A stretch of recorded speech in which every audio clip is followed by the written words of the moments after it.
Bom, vamos direto ao ponto. Hoje, a gente vai destrinchar uma análise fascinante que saiu numa revisão sistemática massiva de 2026, publicada na The Lancet Health e Longevity. A gente vai explorar exatamente como o exercício físico impacta os nossos corpos em nível celular.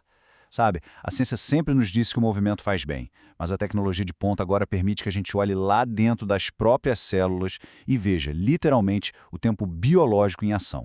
A grande pergunta que não quer calar é a seguinte: será que suar a camisa na academia pode realmente reverter o nosso envelhecimento molecular?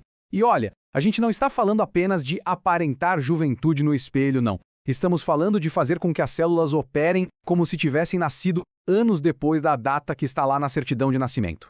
É uma ideia e tanto, não é? Para entender como isso funciona, a gente vai seguir um roteirinho bem direto. Vamos da idade biológica versus cronológica, passando pelos relógios epigenéticos, a escala dessa investigação global massiva, o veredito sobre o exercício e fechando com o futuro da longevidade. Vamos nessa? Começando pela parte 1, idade biológica versus cronológica, indo bem além da certidão de nascimento. A base de toda essa ciência é a diferença crucial entre os anos que a gente já viveu e o desgaste real nas nossas células. É aqui que entra um conceito fundamental chamado de aceleração da idade epigenética, ou EAA. Pensa no EAA como um verdadeiro velocímetro biológico. Ele revela de forma clara se as células estão envelhecendo mais rápido ou mais devagar do que a idade no papel diz que deveriam. Valores positivos, o envelhecimento está acelerado. Valores negativos, a nossa manutenção celular está ganhando a corrida contra o tempo. E como a gente mede esse velocímetro? Entramos na parte 2, os relógios epigenéticos explicados, medindo o invisível. Para ler essas impressões digitais lá no nosso DNA, os cientistas usam os chamados relógios de metilação. A evolução dessas ferramentas é simplesmente surreal. Dá uma olhada nisso. Lá em 2011, a primeira geração basicamente tentava adivinhar a idade cronológica. Mas aí, em 2018, a segunda geração deu um salto gigantesco, integrando biomarcadores clínicos complexos, como níveis de inflamação. E hoje, as ferramentas de terceira geração conseguem modelar o ritmo exato da nossa saúde. Eles são, de fato, a lente definitiva para a gente enxergar nossa saúde celular. Agora que conhecemos as ferramentas, vamos para a parte 3, uma investigação global massiva e análise desses dados. E quando eu digo massiva, é massiva mesmo. O rigor estatístico aqui é brutal. Imagina o trabalho de peneirar uma montanha de mais de 34 mil artigos científicos. Pois é, o filtro usado pelos pesquisadores foi implacável, afunilando tudo, cortando vieses, até sobrarem apenas 44 estudos incrivelmente robustos. Apenas a nata da ciência mundial sobreviveu a essa seleção. O resultado dessa super peneira? Dados de impressionantes 145.465 participantes espalhados pelo globo todo. Tem gente da Europa, América do Norte, Ásia. É como lotar um estádio gigante só com pessoas fornecendo dados genéticos de altíssima precisão. Essa base sólida como rocha é o que dá tanto peso para as descobertas. E isso nos joga direto para a parte 4, o veredito sobre o exercício e o que esses dados realmente nos mostram. Mas como padronizar uma quantidade tão absurda de dados de estudos diferentes? Os pesquisadores usaram a métrica dos METs, que mede o equivalente metabólico das tarefas. Basicamente, é um jeito justo de colocar na mesma balança uma caminhada leve no parque, que vale uns 3,3 METs, e uma sessão intensa de treino que bate os 8 METs. Tudo fica na mesma moeda.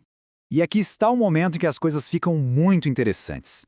Olhando para os dados agregados nesses gráficos de floresta, nota-se um desvio bem claro para a esquerda. Em termos estatísticos, esse deslocamento é a prova visual batendo o martelo. Mais atividade física está, sim, associada a uma menor idade biológica. A matemática finalmente comprovou que a intuição de todo mundo já sugeria. Mas tem um detalhe fascinante quando a gente divide esses dados. Modelos muito específicos, como os relógios Horvath e Green-Mage, mostraram uma redução expressiva na idade epigenética. Por que só eles? Porque esses modelos rastreiam de perto justamente os sistemas de manutenção celular e inflamação sistêmica, que são exatamente as engrenagens que o exercício melhora de forma mais direta no nosso corpo. É o corpo se autoconsertando. O que nos traz a nossa quinta e última etapa, o futuro da longevidade e os mistérios que ainda não foram resolvidos.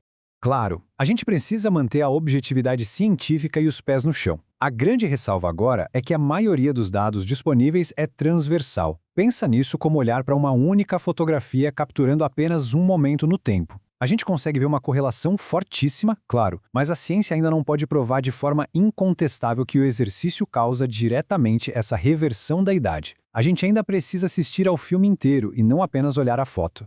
Então, o que falta para transformar essa suspeita forte em uma prova absoluta de causalidade? A comunidade científica já tem um mapa.